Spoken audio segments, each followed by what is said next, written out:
Bom dia, meu querido irmão, minha querida irmã, de estudo dessa seara espírita, desse mel que vem a todos nós interagir em nosso pensamento e nossa conduta para nos auxiliar ao nosso entendimento sobre o nosso papel aqui na Terra e de nossa relação com o mundo natural, que é o mundo espiritual, e a nossa relação com as pessoas ao nosso redor.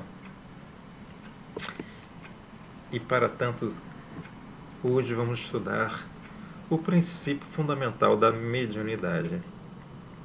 Iniciamos com o capítulo de Emmanuel, na obra psicografada por Chico Xavier, Ministérios. Cada um administre aos outros o dom como o recebeu, como bons despenseiros da multiforme graça de Deus. Pedro, capítulo 4, versículo 10. E diz Emmanuel: toda criatura recebe do Supremo Senhor o dom de servir, como um ministério essencialmente divino. Seu homem levanta tantos problemas de solução difícil em suas lutas sociais, é que não se capacitou ainda de tão elevado ensinamento. Meus queridos irmãos, o que significa isso? Estão aqui nessa luta terrena, nesse aprendizado educativo e transformação do nosso pensamento, do nosso eu espiritual. Cada qual recebeu aí a seu quinhão de oportunidade para laborar no dia a dia, transformando não só seu sustento em pão, mas, sobretudo, naquele pão espiritual de contribuição ao progresso da humanidade. Então, em cada atividade de trabalho, é necessário entender que estamos a serviço de Deus. E, sobretudo, Deus também, como vamos ver na lição, Jesus nos ofereceu esse manancial de ensinamento, permitindo a alguns, muitos, esse dom precioso da mediunidade, também para, como dispenseiro divino, trabalharmos no desenvolvimento individual e coletivo. Muito obrigado por estarmos aqui presente em mais um estudo. Minha querida irmã, não esqueça de dar aquele nosso querido mel, que é o like, que é a curtida.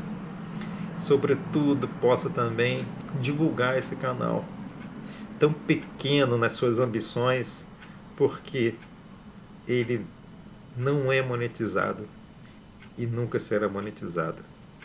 É apenas um veículo aí de entendimento, de aprofundamento, de reflexões sobre a ciência espírita, para que possamos nos desenvolver intelectualmente no entendimento das questões, significando aí que se desenvolver intelectualmente, como na lição passada, não é crer em Jesus intelectualmente, é apenas buscar um entendimento sereno das questões através de um conhecimento do seu processo espiritual.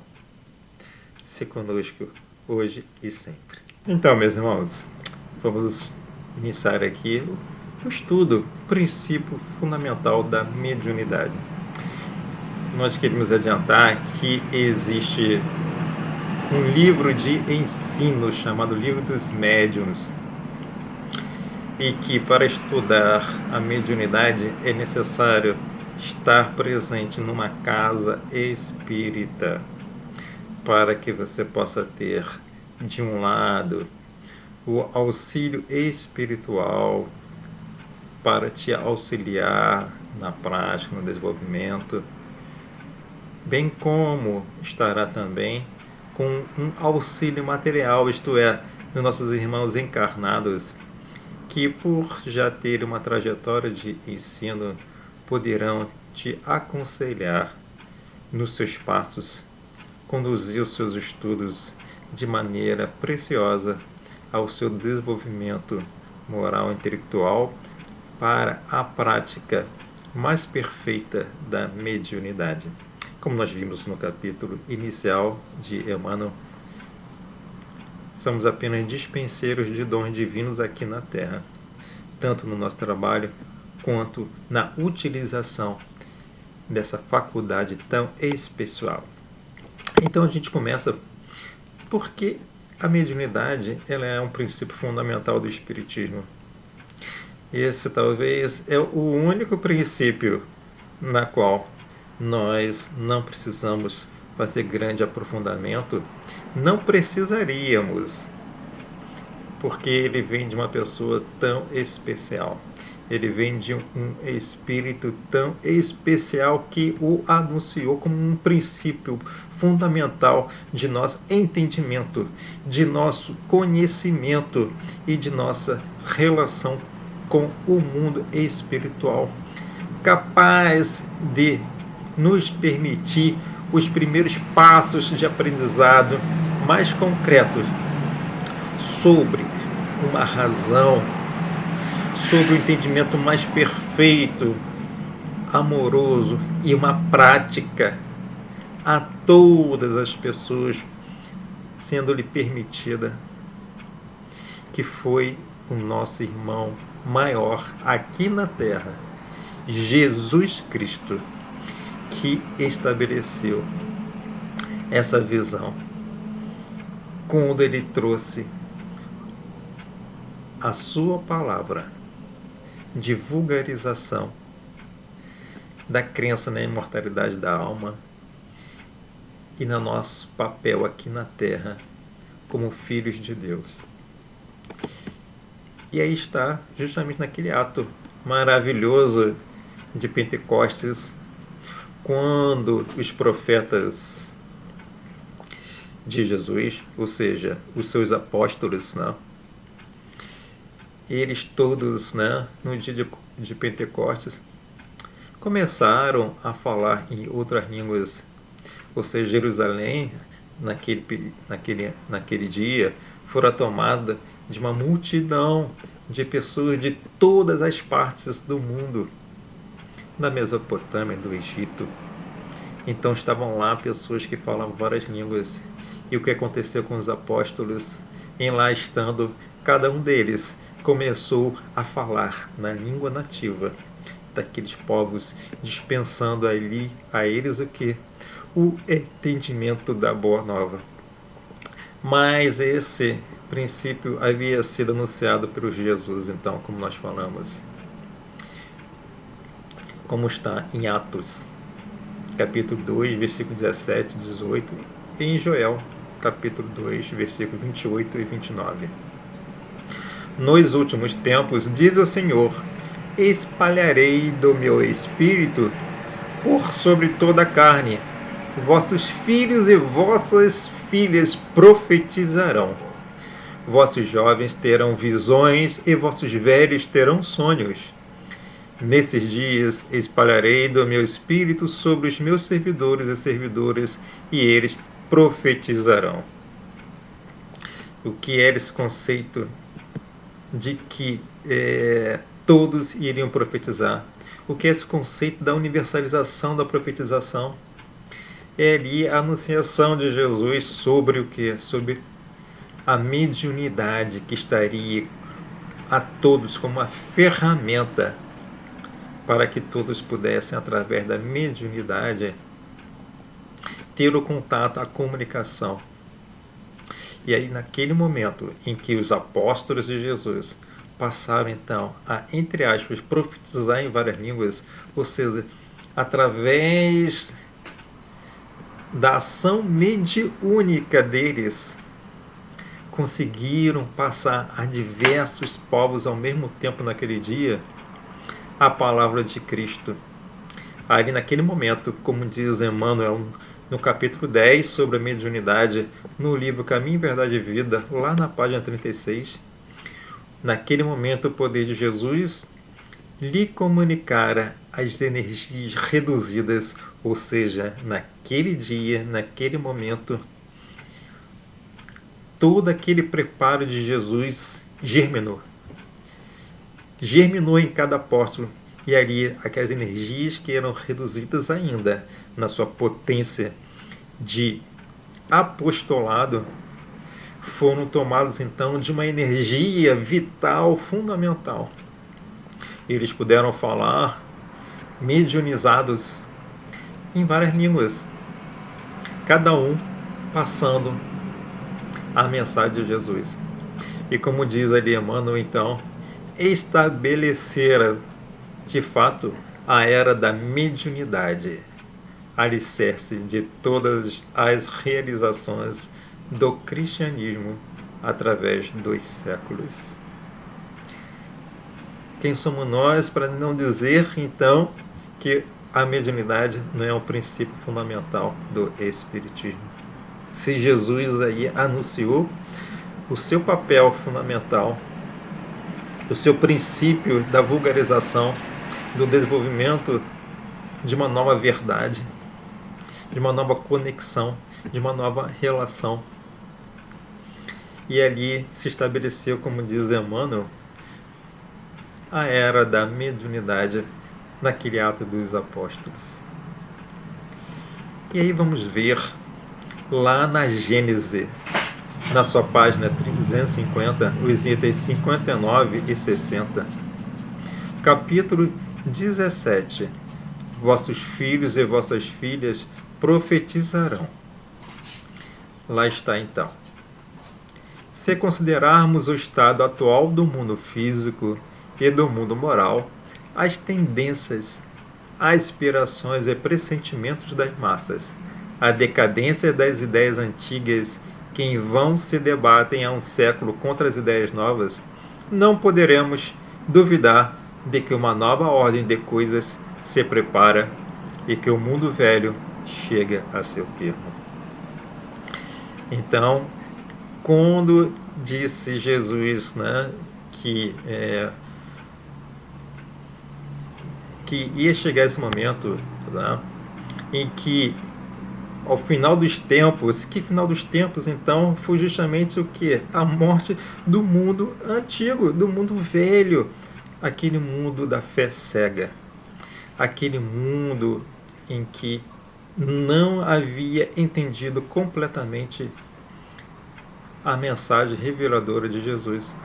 E, portanto, de acordo com com o momento já avançado do desenvolvimento intelectual da humanidade, chegou seu termo, então, da concretização da promessa, da universalização da profetização ou da universalização da mediunidade. Aí está nos itens 59 e 60, lá na Gênese. E aí, então, a gente pode ver então, que se estabeleceu a todos os cantos o que? A mediunidade. E com base nela nós vimos, então, né, lá nos capítulos iniciais, que Allan Kardec, ou seja, passou através das relações, né, dos médiuns, né, com a espiritualidade, ele passou a propor perguntas a uma diversidade de médiuns. Essas perguntas, novamente dizendo, elas foram, né, reunidas, e aí daqueles conteúdos que traziam então o mesmo conteúdo sobre a determinada pergunta, verificou-se ali por uma dedução lógica que estamos falando de quê? De um conhecimento revelado espiritual. E com isso ele sistematizou e organizou então o que? Essas perguntas em capítulos, criando ali então o que? A chamada sistematização doutrinária. Ou seja, então como houve ali a profetização de Jesus, se deu o que? Uma universalização da mediunidade. Várias crenças, então, foram médios, vários velhos, várias pessoas idosas, pessoas de diversas idades, de diversas, né, partes do mundo, milhares e milhares, né? A cada uma delas foi dado então o dom de que? De serem intérpretes da comunicação do mundo espiritual com o mundo carnal, estabelecendo ali o que? Uma oportunidade de entendimento, de conhecimento que passou a ser então sistematizado pela inteligência invulgar de Allan Kardec. Então, por que Allan Kardec criou então um termo novo? Porque justamente profetização é o que? É um termo assaz antigo na humanidade. Ela já estava presente, por exemplo, em várias civilizações que tinham ali o que? Algumas pessoas apenas que tinham esse poder da profetização, ou seja, de contato maior com o mundo espiritual. Mas, como já disse Kardec, para as coisas novas é necessário palavras ou conceitos novos para que se entenda o novo significado. E aí, olha como Allan Kardec diz na introdução no Livro dos Espíritos, a página 27. A cesta ou a prancheta só podem ser postas em movimento debaixo da influência de certas pessoas dotadas para isso de um poder especial, as quais se designam pelo nome de médiuns, isto é, meios ou intermediários entre os espíritos e os homens.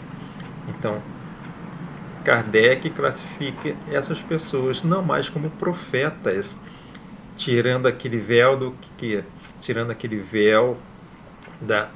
do distanciamento entre o mundo encarnado e o mundo espiritual, entre as pessoas e a comunicação, estabelecendo o que? Uma palavra simples e um conceito forte que expressa toda a natureza do fenômeno espiritual, que é o que? Que é um ser encarnado, ser um intermediário, um meio entre a comunicação dos espíritos e os homens. Então, as condições que dão esse poder resultam de causas, ao mesmo tempo, físicas e morais, ainda imperfeitamente conhecidas, porquanto há médios de todas as idades, de ambos os sexos, e em todos os graus de desenvolvimento intelectual. É, todavia, uma faculdade que se desenvolve pelo exercício.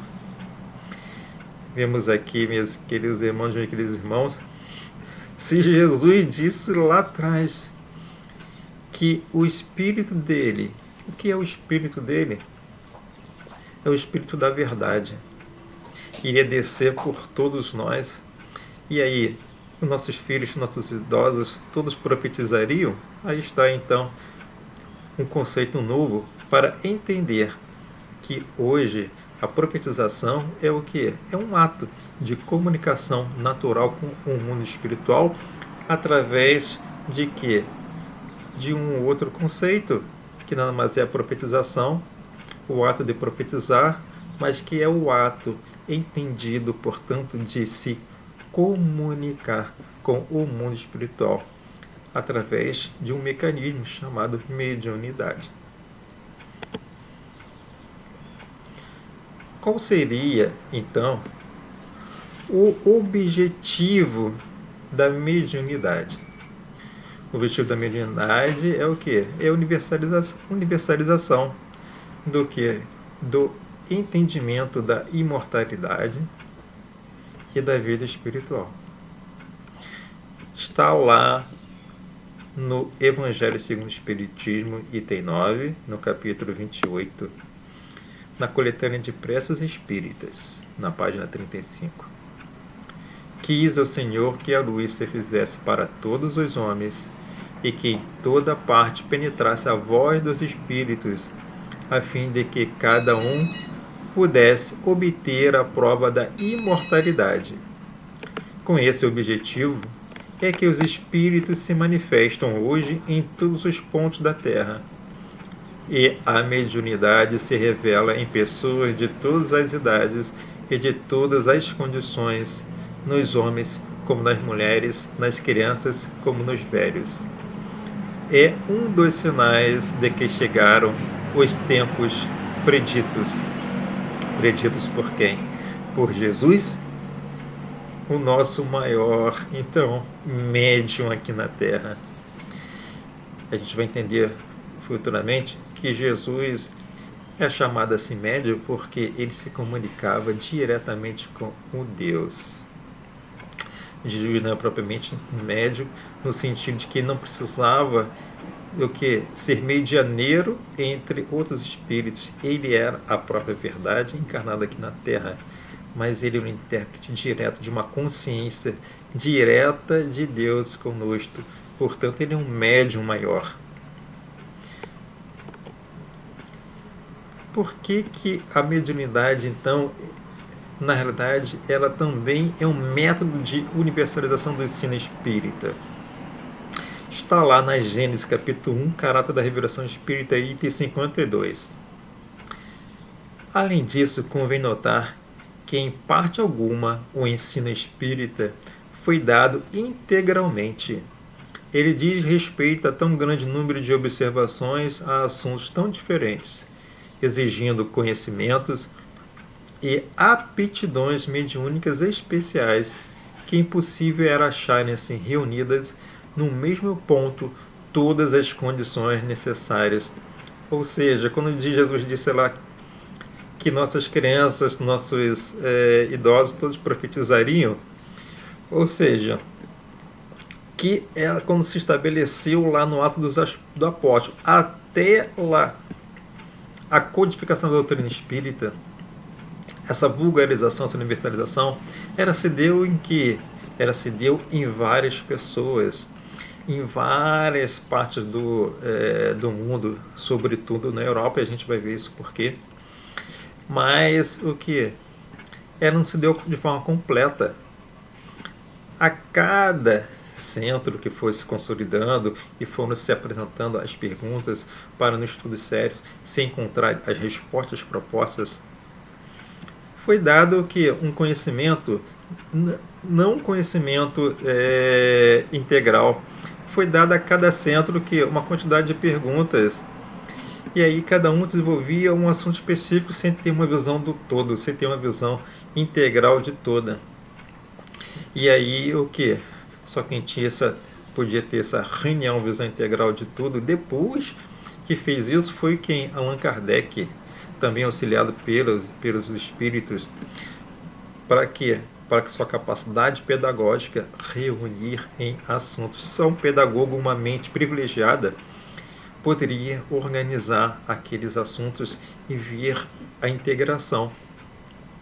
Então, assim, nem todos, na verdade, centros tinham ali a capacidade de ter também o entendimento, né? Ser um ponto de reunião de todos os assuntos.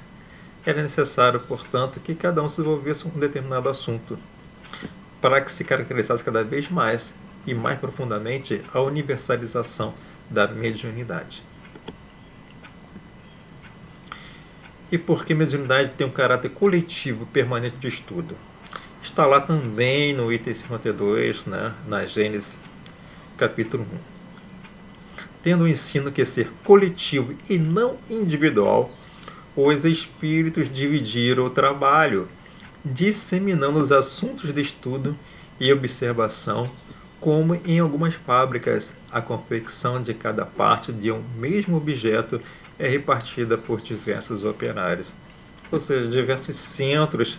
A espiritualidade que coordenou esse estudo dividiu então os assuntos, naturalmente inspirando Kardec, né, a passar esses assuntos para uma diversidade de centros que tinham lá os seus médios para desenvolver esse assunto, afirmando ali o trabalho coletivo e permanente de estudo. É necessário todos estudarem, todos os centros estudarem e convergirem. entendendo que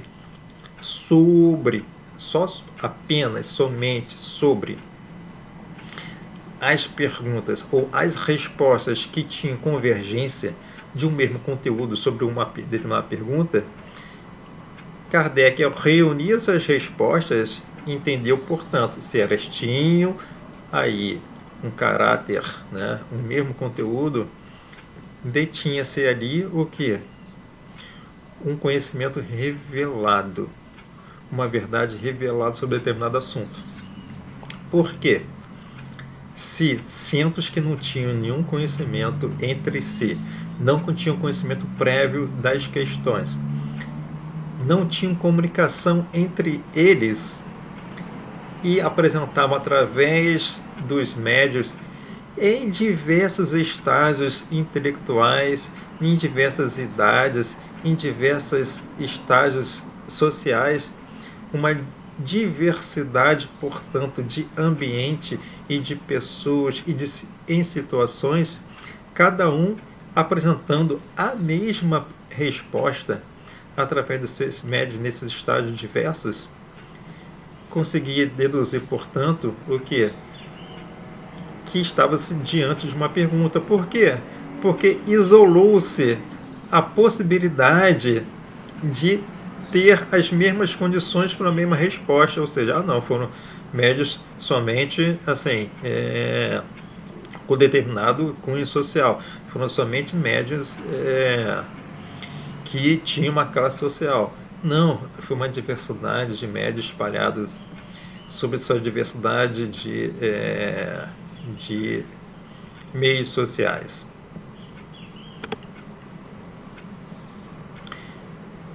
Por que então a mediunidade ela está dentro que era uma unidade? A mediunidade ela é conferida sem distinção a fim de que os espíritos possam trazer a luz a todas as camadas, a todas as classes da sociedade, ao pobre como ao rico, aos retos para os fortificar no bem, aos viciosos para os corrigir. Isso está lá no Evangelho segundo o Espiritismo, capítulo 24,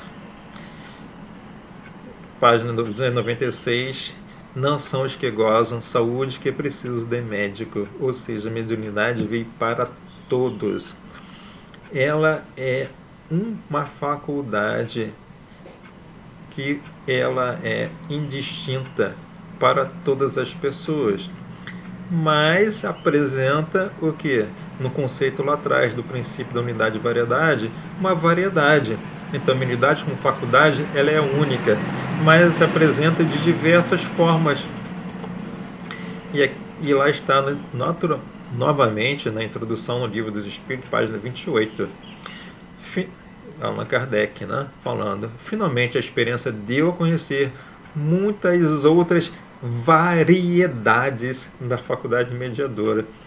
Então, explicando aí, ou seja, um princípio da unidade, o que é uma faculdade que é necessária para a comunicação do mundo material com o mundo espiritual, mas há uma variedade, como disse Kardec, vindo a saber que as comunicações podiam igualmente ser transmitida pela palavra, pela audição, pela visão, pelo tato e etc.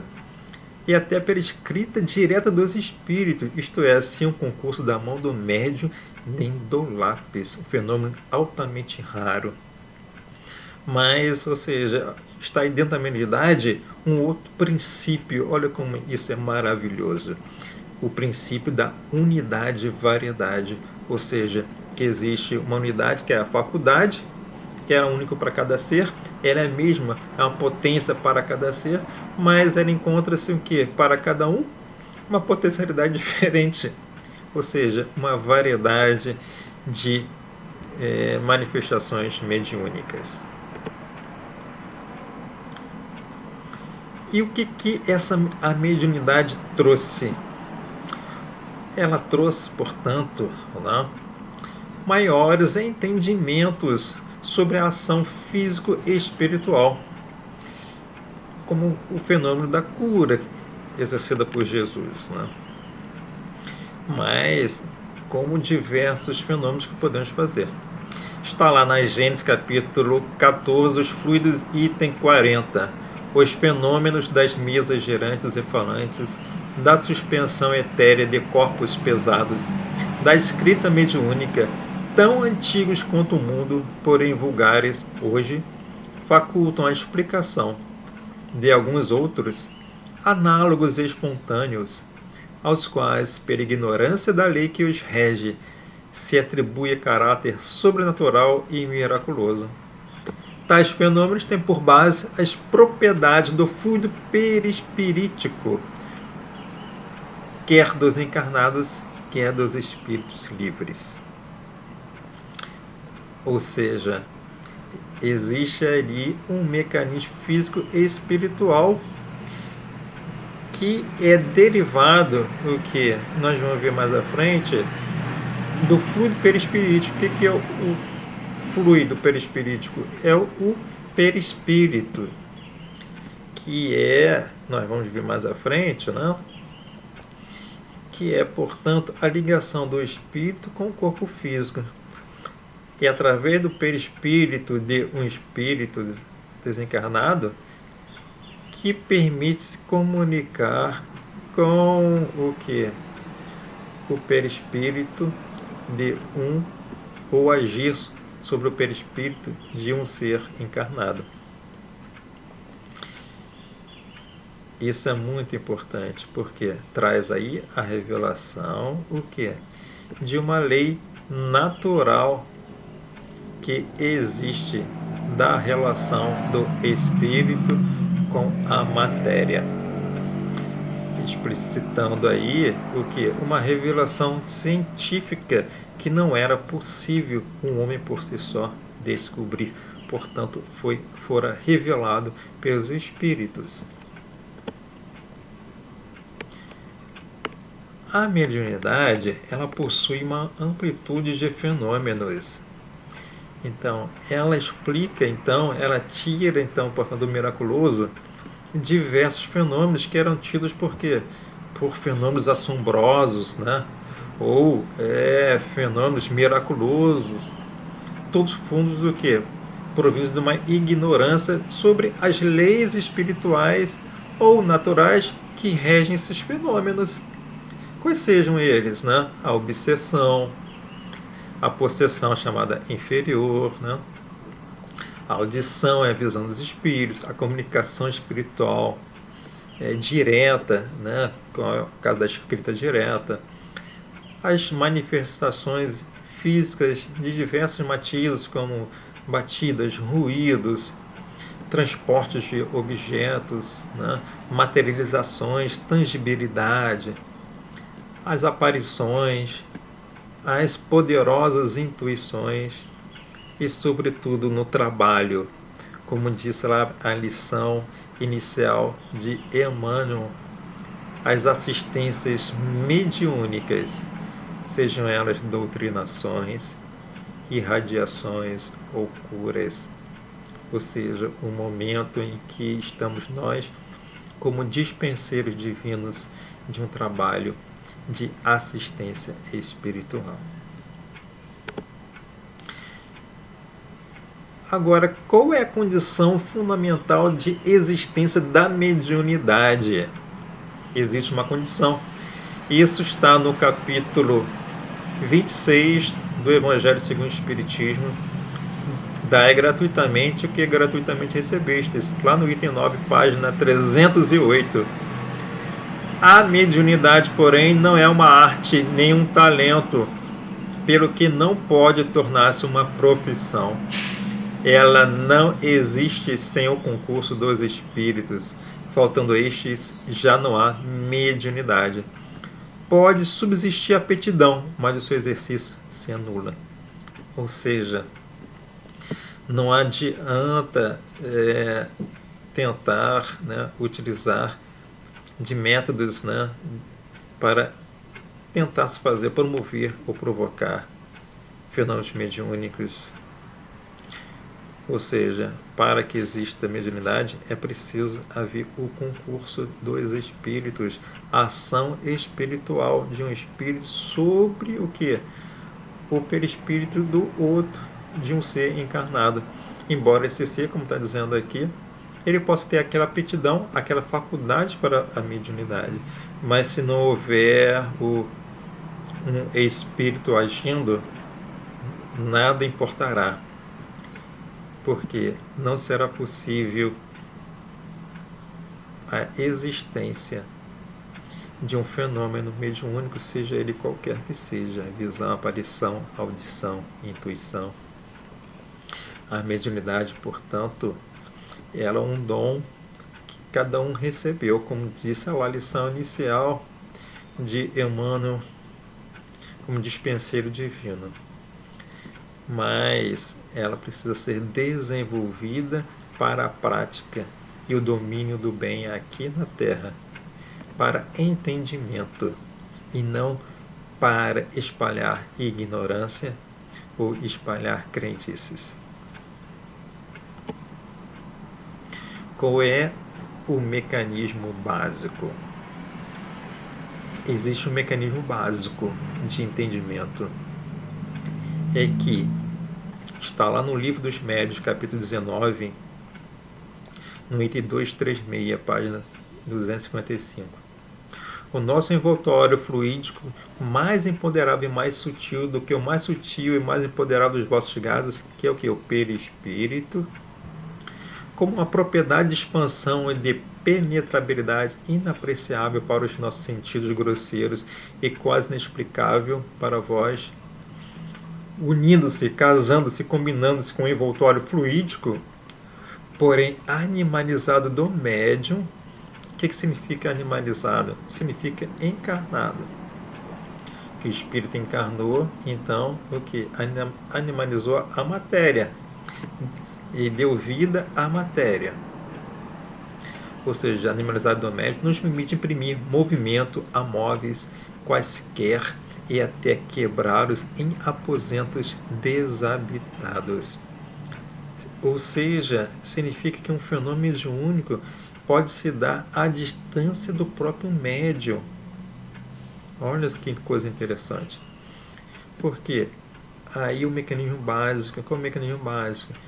É a união das substâncias do perispírito do médium com o espírito do espírito, que o que promove uma propriedade especial, tá certo?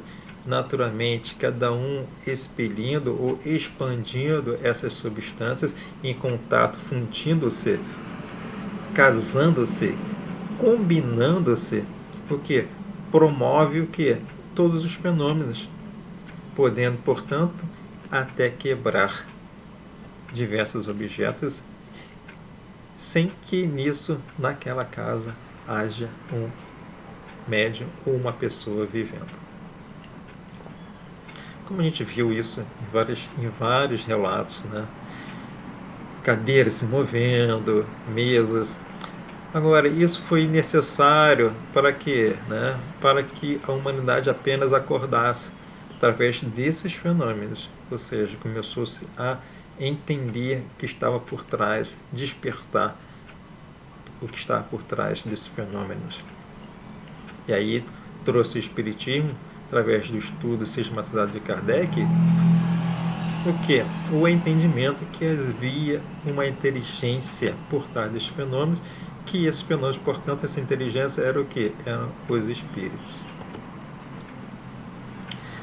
Mas a mediunidade também é um instrumento de desenvolvimento individual e coletivo. Isso está lá na Gênesis, capítulo 4, o papel da ciência na Gênese, item 16. Até o presente, o estudo do princípio espiritual compreendido na metafísica foi puramente especulativo e teórico. No Espiritismo, esse estudo é inteiramente experimental, com o auxílio da faculdade mediúnica mais desenvolvida presentemente e, sobretudo, generalizada e mais bem estudada, o homem se achou de posse de um novo instrumento de observação, ou seja, através de uma faculdade mediúnica, o homem pôde o que? Entender melhor o que? compreender o que os fenômenos espirituais, para que desse conta de uma existência, de uma imortalidade do espírito e desse entendimento a uma diversidade de assuntos. Ou seja, a mediunidade possui aí um caráter de desenvolvimento individual como auxílio, tá certo, né, do médium que precisa desenvolver, trazendo então o que? Uma diversidade de ensinos para compreensão ou redenção, ou seja, consolação de diversas pessoas. Como se dá esse mecanismo sutil na mediunidade?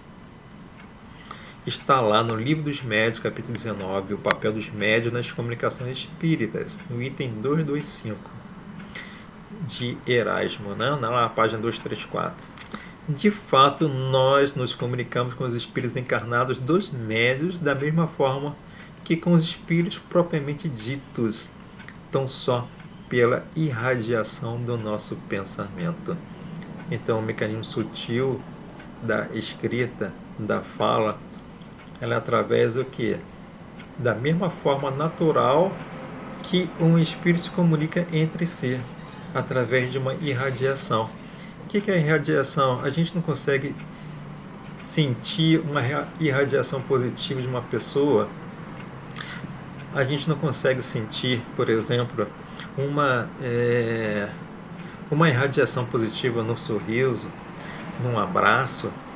Então, é da mesma forma, o pensamento se irradia de espírito para espírito. Esse é o mecanismo sutil da comunicação, ou seja, da mediunidade. E mais uma vez eles trazem lá: conforme acima dissemos, os espíritos não precisam vestir seus pensamentos. Eles os percebem e transmitem reciprocamente, pelo só fato de os pensamentos existirem neles. Os seres corpóreos, ao contrário, só podem perceber os pensamentos quando revestidos. Enquanto a letra, a palavra, o substantivo, o verbo, a frase, em suma, vos são necessários para perceberdes, mesmo mentalmente, as ideias, nenhuma forma visível ou tangível nos é necessária. Ou seja, meus amigos, aqui está mais uma vez o exemplo da assertividade no nosso pequeno gráfico, né? Ou seja, o pensamento aqui na Terra, ele precisa ter uma representação. Essa representação é como? É através de palavras, de frases, tá certo? Mas o pensamento, ele é algo espiritual, ele é algo mais completo. Ele não precisa dessas palavras. Nós que precisamos das palavras para entender. E o que acontece então? Se nós precisamos, né, das palavras para decodificar, tá certo, o pensamento espiritual, significa o quê? É simples, gente. A gente não precisa, às vezes, de um tradutor. A gente não precisa de um dicionário para entender. É a mesma coisa. O pensamento do Espírito se irradia.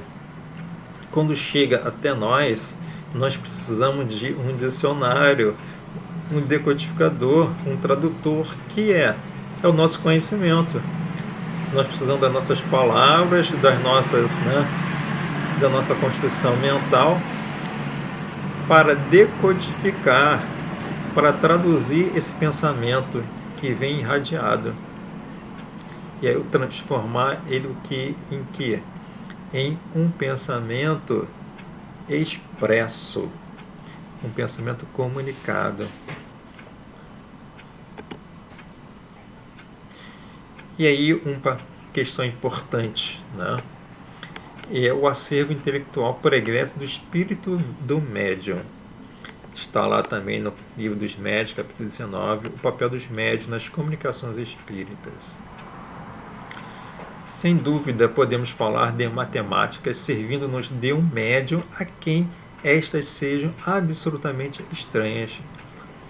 Porém, quase sempre o espírito desse médium possui, em estado latente, conhecimento do assunto, isto é, conhecimento peculiar ao ser fluídico e não ao ser encarnado, por ser o seu corpo atual um instrumento rebelde ou contrário a esse conhecimento. Ou mesmo se dá com a astronomia, com a poesia, com a medicina, com as diversas línguas, assim como todos os outros conhecimentos peculiares à espécie humana. Isso quer dizer o que o espírito ele emite o pensamento, mas o que ele precisa atuar, aí é uma lei natural. Não adianta ele expressar conhecimentos que nós não temos. Então é necessário o quê? Que cada médium possua os conhecimentos necessários para decodificar aquele pensamento. Agora, esse conhecimento necessário, muitas vezes, não está presente na nossa existência aqui na Terra. Ou seja, ele está presente na consciência do espírito, que traz essa bagagem de conhecimentos de outras existências. E aqui, portanto, como é uma ligação de espírito, através de para espírito, do perispírito para o perispírito, ele vai buscar lá na consciência perispiritual o que? Aqueles conhecimentos necessários para transformar o pensamento e que para decodificar o pensamento do espírito no pensamento humano. Ou seja, ele vai precisar se servir do conhecimento pregresso daquele médium, ou seja, que traz então de outras existências. Isso vai explicar por que, por exemplo, Chico Xavier, uma pessoa encarnada de tão poucos estudos, podia falar, psicografar sobre diversos assuntos. Por quê? Porque ele trazia na sua consciência espiritual conhecimento pregresso sobre todos esses assuntos. Então, ou seja, ele era preparado intelectualmente do ponto de vista espiritual, já tinha conhecimento sobre essa diversidade de assuntos. Mas era necessário que aqui na Terra, como encarnado, ele fosse apenas um médium de excelentes qualidades, uma antena de grande potência. Mas essa antena significa o quê? Que o seu espírito tinha conhecimento para poder o quê? Captar aqueles assuntos e decodificar em palavras, em frases que nós conhecemos. Não é bonito esse mecanismo da mediunidade, gente? Agora, uma coisa interessante, por que a mediunidade se deu na França e em maior parte da Europa? Está aqui a explicação também lá de Erasto, no capítulo 19, o papel dos médios nas comunicações espíritas, lá no livro dos médios. É por essas razões que de preferência nos dirigimos para a divulgação do espiritismo, ou seja, unicamente para a divulgação do espiritismo, e para o desenvolvimento das faculdades mediúnicas às classes cultas e instruídas, embora seja nessas classes que se encontram os indivíduos mais incrédulos, mais rebeldes e mais imorais. Ou seja, embora a pessoa que está encarnada ela seja aí uma pessoa incrédula, rebelde, ou seja, presa a paixões, como já disse lá atrás, ela veio para que a mediunidade veio justamente para auxiliar o bom a permanecer no caminho do bem e aqueles que estão no vício a se restaurarem no vício, ou seja, o remédio é para quem precisa de remédio. é para os doentes, né? Como já disse o nosso irmão maior, Jesus Cristo, médico dos médicos. É por essa razão que na França, naquela época, aqui está um mapa aqui, né, da Europa antiga, ainda desenhada lá em 1857, se desenhando o contorno dos países, como nós já vimos, né, na efervescência da construção das suas identidades estaduais de cada país, na sua formação, e se fragmentando naquelas ideias de monarquistas, né, de reis, e se desenvolvendo aí um pensamento republicano.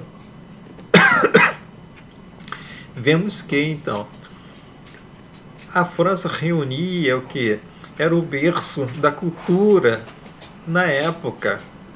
Então, ela reunia o que? As pessoas, embora encarnadas de maneira assim, em diversos campos sociais, ela reunia as pessoas de maior capacidade pregressa intelectual, seja com estudos, né, nessa encarnação, tá certo?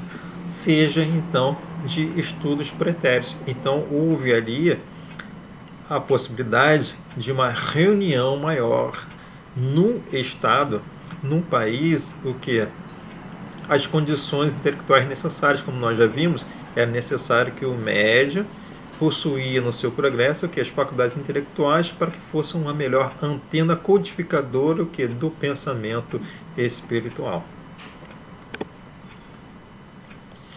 E lá no Evangelho segundo o Espiritismo,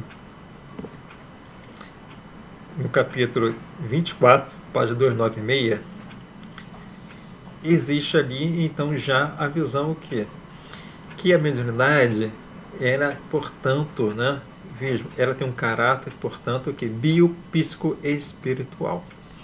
Digamos, como diz ali no item 11 e 12, antes de tudo, que a mediunidade é inerente a uma disposição orgânica, de que qualquer homem pode ser dotado, como da de ver, de ouvir e de falar.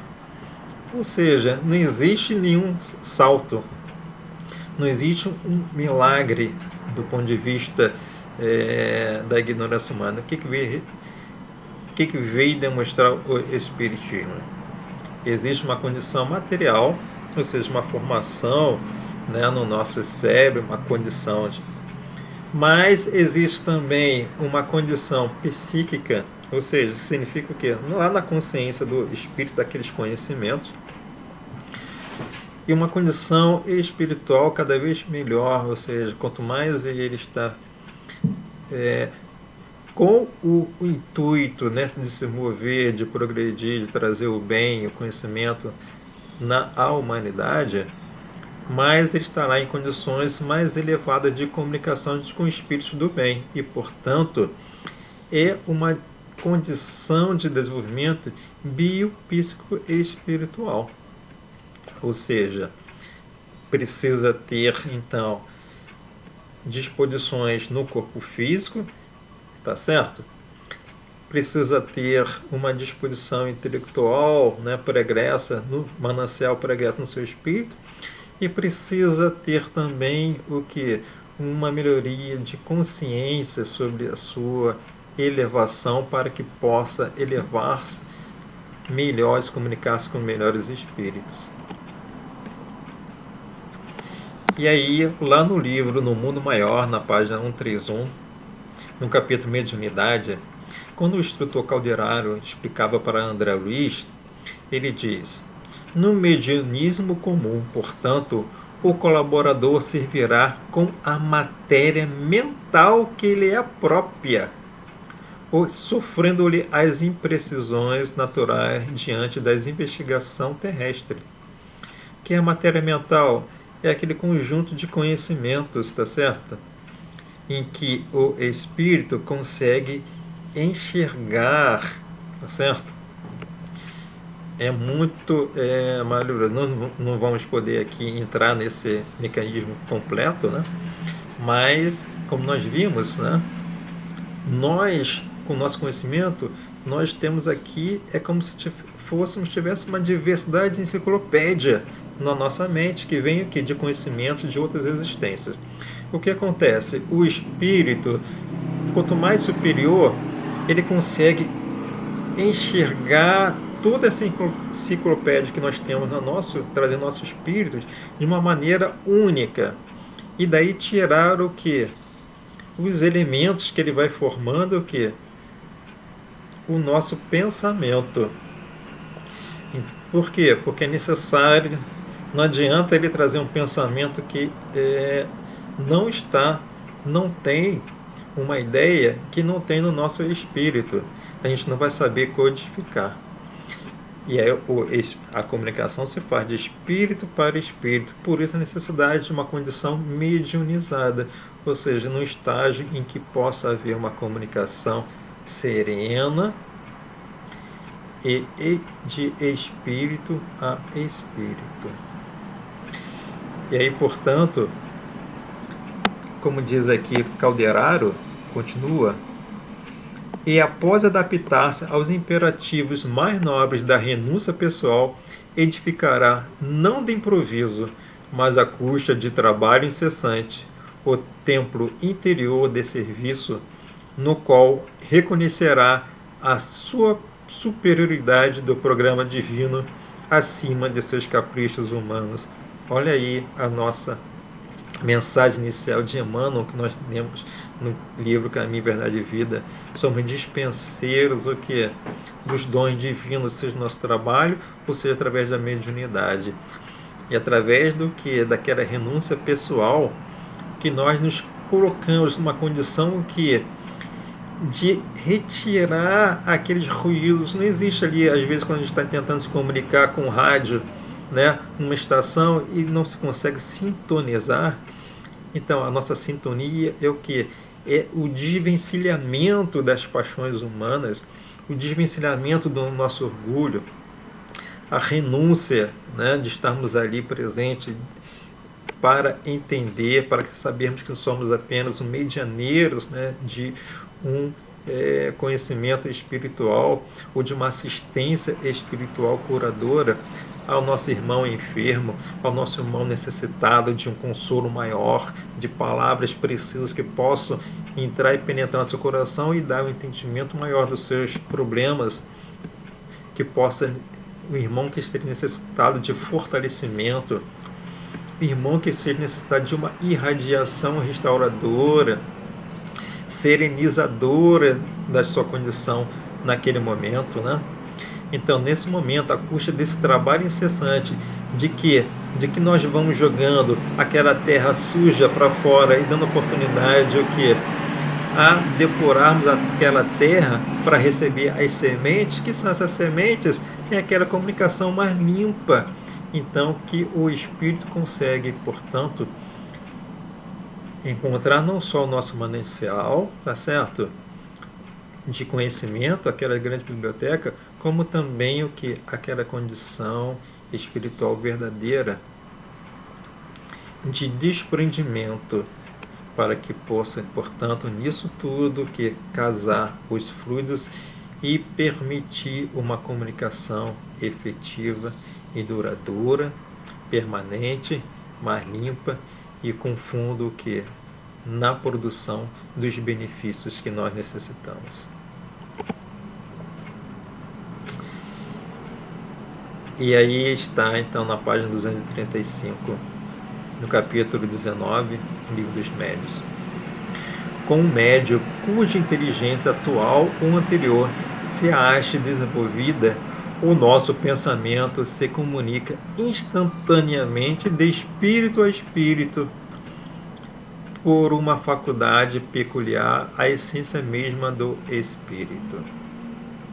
Nesse caso, encontramos no cérebro do médium os elementos próprios a dar ao nosso pensamento a vestidura da palavra que lhe corresponda. Isso quer o médium seja intuitivo, quer semimecânico ou inteiramente mecânico.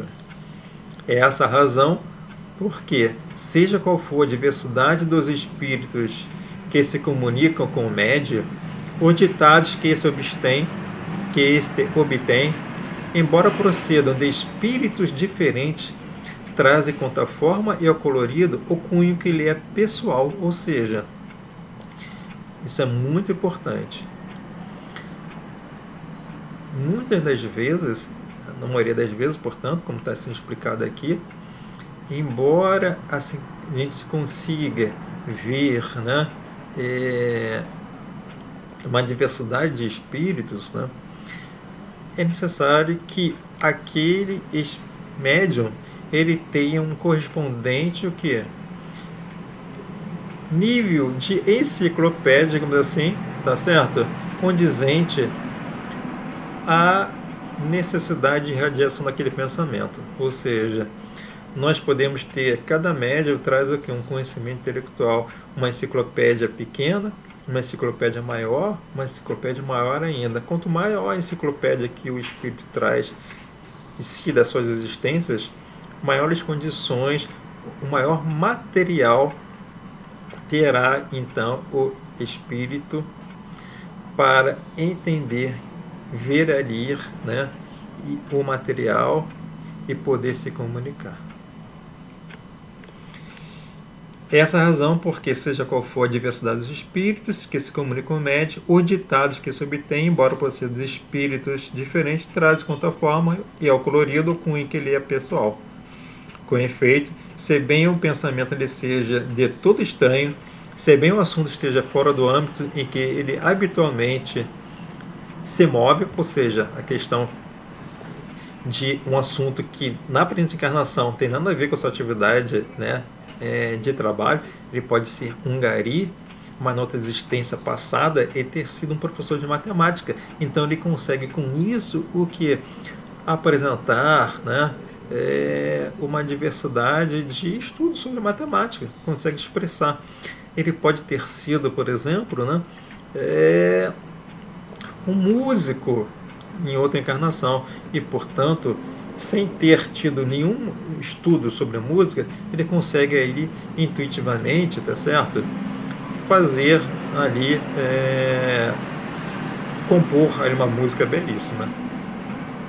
Com efeito, se bem o pensamento lhe seja de todo estranho, se bem o assunto esteja fora do âmbito em que ele habitualmente se move, se bem o que nós queremos dizer não provenha dele, nem por isso deixa o médium de exercer influência no tocante à forma, pelas qualidades e propriedades inerentes à sua individualidade.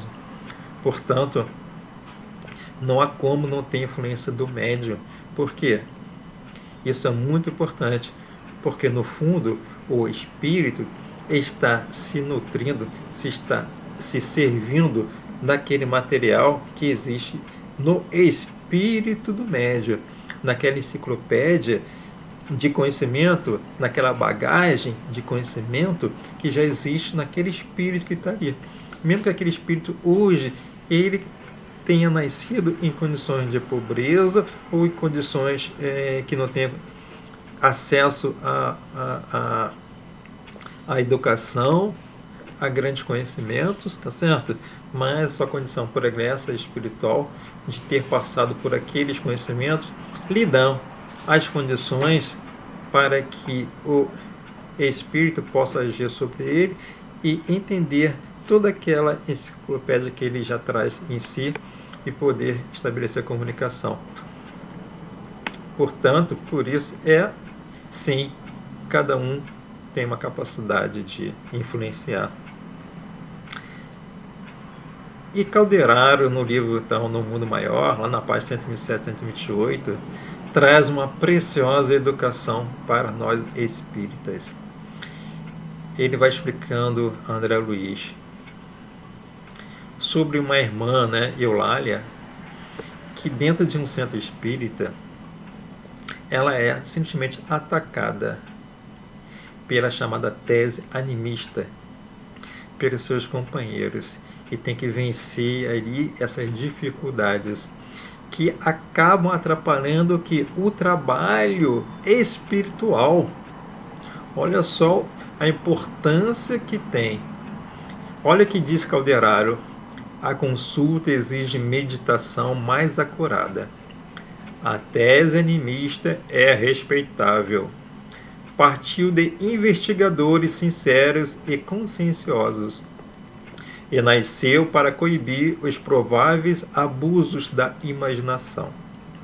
Entretanto, vem sendo usada cruelmente pela maioria dos nossos colaboradores encarnados, que fazem dela um órgão inquisitorial, quando deveriam aproveitá-la como elemento educativo na ação fraterna.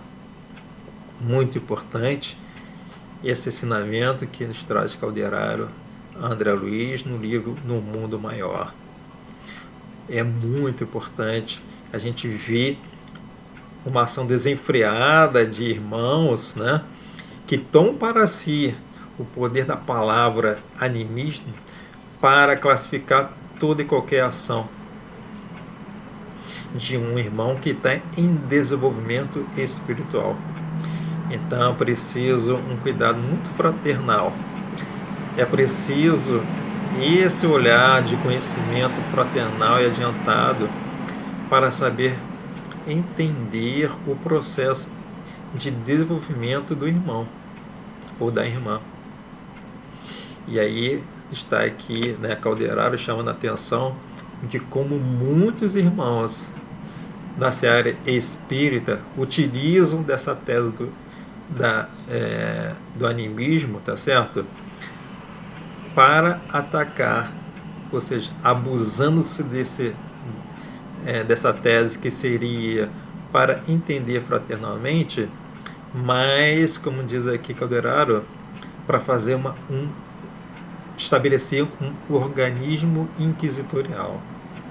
E a gente vê isso e muito.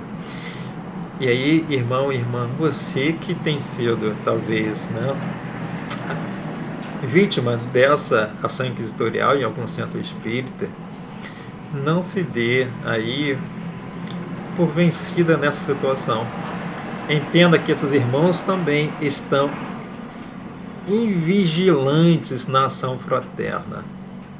Estão também, embora com maior conhecimento, né, das causas espíritas nessa encarnação aqui na Terra, estão aí ainda em profunda fase ainda de engatinhamento da fraternidade. Qual seria então a meta dos médios sérios? É conseguir assistência dos espíritos para se afastar dos espíritos levianos e mentirosos. Tal deve ser a meta para a qual convirjam os esforços constantes de todos os médios sérios. Sem isso, a mediunidade se torna uma faculdade estéril, capaz mesmo de redundar em prejuízo daquele que a possua, pois pode degenerar em perigosa obsessão. Está lá em Coletâneas de Prece Espírita, item 9, no Evangelho segundo o Espiritismo, capítulo 28, na página 336.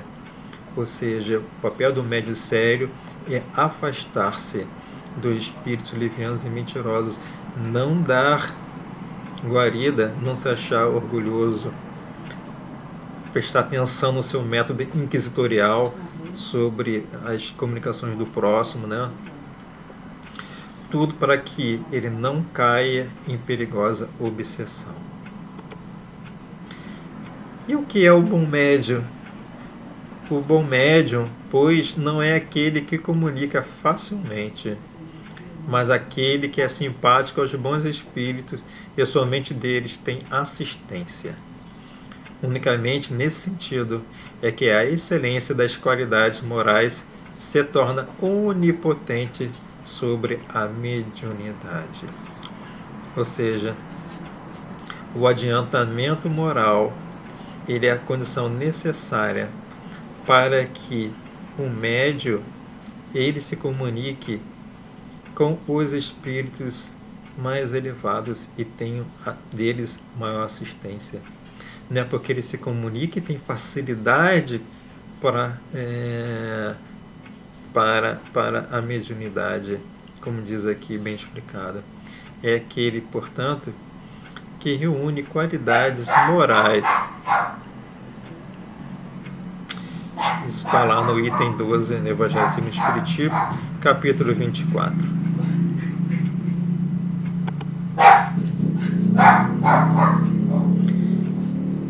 Meus queridos irmãos, finalizando, o que é mediunidade, portanto, ela é um princípio fundamental da relação humana com o mundo espiritual. Ela é, sobretudo, um instrumento de amor, trabalho e aprendizado, individual e coletivo, anunciado por Jesus aqui na Terra. Muito obrigado, meus queridos irmãos, por estar presentes em mais esse estudo. Esperando contar contigo na divulgação dessa experiência que é refletir sobre a ciência do Espiritismo. Ser conosco hoje e sempre, Senhor Jesus, nesse trabalho que nos dá bastante trabalho, mas sobretudo que nos é muito redivivo poder divulgar, poder deixar a você um pouco do nosso conteúdo. E você, meu irmão, por favor, minha irmã, não tenha medo de colocar aí as suas impressões, de escrever se você concorda em algum ponto, se não concorda, se tem dúvida. Nos escreva, ponharia no nosso canal as suas observações, que vamos buscar à luz do Espiritismo, buscar não só o nosso crescimento, buscar também elevar cada vez mais, clarear a nossa doutrina, que está sempre em constante desenvolvimento. Muito obrigado. Um bom domingo e uma ótima semana. E para todos nós, que ensejamos entrar em março, um bom início de ano. Que assim seja.